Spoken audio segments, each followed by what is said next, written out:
प्रधानमंत्री नरेंद्र मोदी आज एक बार फिर देश को संबोधित करने वाले हैं। सुबह 10 बजे देश के नाम पीएम का संबोधन होना है और प्रधानमंत्री कार्यालय ने ट्वीट करके यह जानकारी दी है। सुबह सुबह यह जानकारी दी गई है कि आज प्रधानमंत्री संबोधित करेंगे देश को। कोरोना काल में देश के नाम पीएम का यह 10वां संबोधन होगा। इससे पहले 8 जून को पीएम ने राष्ट्र को संबोधित किया था, जिसमें उन्होंने फ्री वैक्सीनेशन का ऐलान किया था।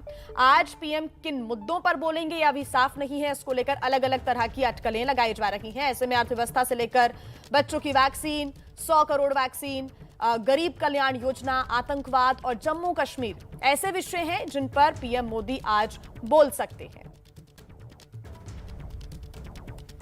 पीएमओ इंडिया ने यह ट्वीट करते हुए जानकारी दी है कि आज सुबह 10 बजे यानी कि कुछ ही देर का वक्त बचा हुआ है। लगभग 54 मिनट का वक्त बाकी है जब प्रधानमंत्री नरेंद्र मोदी देश को संबोधित करेंगे। कोरोना काल के बाद देश को 10वीं बार संबोधित करने जा रहे हैं प्रधानमंत्री नरेंद्र मोदी। 10 बजे का इंतजार पूरे देश को है।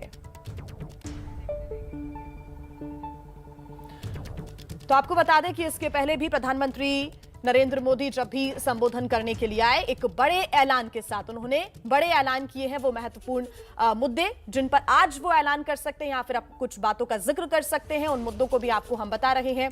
अर्थव्यवस्था को लेकर हो सकता है अपनी बात में वो जिक्र करें, संबोधन में क्या कहते हैं ये देखना होगा। साथ ही जम्मू कश्मीर में आतंकवाद का मुद्दा भी एक बड़ा रूप लेता हुआ नजर आ रहा है, जिसको लेकर प्रधानमंत्री आज बोल सकते हैं।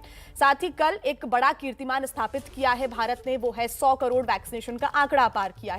इसको लेकर भी प्रधानमंत्री नरेंद्र मोदी अपनी बात रख सकते हैं। आने वाले दिनों में बच्चों का भी वैक्सीनेशन शुरू करने की पूरी तैयारी है। अभी ट्रायल चल रहा है लगातार। ऐसे में इस पर भी वो कुछ अपनी बात रख सकते हैं। किसानों को लेकर क्या बोलते हैं इस पर भी नजर रहेगी। हालांकि ये देखना होगा, कुछ ही मिनटों का अब इंतजार है। हमारे साथ हमारे सहयोगी विकास भदौरिया जुड़ गए हैं, साथ ही उनसे बात करते हैं, जानते हैं कि आज का दिन कैसे महत्वपूर्ण हो सकता है। विकास, प्रधानमंत्री नरेंद्र मोदी 53 मिनट के बाद देश के सामने होंगे, किन बातों का जिक्र करेंगे, यह बड़ा सवाल है अभी भी। जी हाँ, देखिए बिल्कुल अब तो 52 मिनट ही शेष रह गए हैं जब प्रधानमंत्री नरेंद्र मोदी देश को संबोधित करेंगे। हालांकि वो उनका संबोधन किस विषय पर होगा, इसको लेकर प्रधानमंत्री कार्यालय ने चुप्पी साध रखी है। हमने सुबह से कई अफसरों से और कई अधिकारियों से बात करने की कोशिश की, लेकिन उन्होंने इस बारे में कुछ भी बताने से इनकार कर दिया।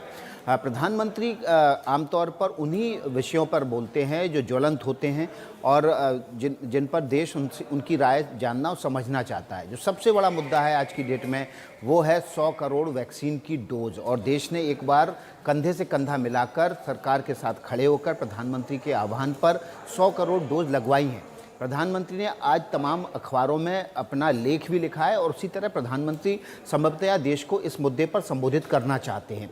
किस तरह से, क्योंकि देखिए अभी चुनौती अभी ख़त्म नहीं हुई है। कुल मिलाकर जो देश भर को डोज लगनी है वो 260 करोड़ डोज लगनी है। 100 करोड़ डोज अभी लगी, 160 करोड़ डोज और लगनी है। और ये पड़ाव आने से पहले देश को तमाम अफवाहों, आशंकाओं, राजनेताओं के बयान, वैक्सीन पर राजनीति, उत्पादन की कमी से लेकर तमाम अहम पड़ावों का सामना करना पड़ा और उसके बाद आज देश इस मुकाम पर पहुंचा है कि 100 करोड़ से ज़्यादा वैक्सीन लगी है। लेकिन अगली चुनौती जल्द से जल्द हासिल की जाए, क्योंकि सरकार की कोशिश है कि दिसंबर आखिरी तक देश की कम से कम सभी वयस्क आबादी को 100% टीका लग जाए। इसके अलावा बच्चों की वैक्सीन भी आने ही वाली है। उसके जो ह्यूमन ट्रायल के बच्चों के जो ट्रायल चल रहे थे वो पूरे हो चुके हैं। DGCI को उसकी रिपोर्ट भी सबमिट की जा चुकी है। तो ऐसी सूरत में ये भी संभव है कि प्रधानमंत्री बच्चों से जुड़ी वैक्सीन पर भी कोई घोषणा करें। लेकिन उसके अलावा जम्मू कश्मीर में आतंकवाद और उसका रिएक्शन और रिटेलिएशन क्या आतंकी कैंपों पर सर्जिकल स्ट्राइक के रूप में हुआ है, ये भी एक बड़ा सवाल बना हुआ है। क्योंकि आपने देखा कि पिछले 12-15 दिनों में अचानक से जम्मू कश्मीर में आतंकी हमलों की बाढ़ आई है। खासतौर पर गैर जो कश्मीरी हैं, अल्पसंख्यक हिंदू सिखों को निशाना बनाया जा रहा है। तो बहुत सारे मुद्दे हैं जिनको लेकर प्रधानमंत्री, ये तमाम ऐसे विषय हैं जो कि अभी देश में सक्रिय हैं और इनका जिक्र प्रधानमंत्री कुछ ही देर बाद अपने संबोधन में करेंगे। इस पर नजर हमारी लगातार बनी हुई है। विकास भी हमारे साथ लगातार जुड़े हुए हैं।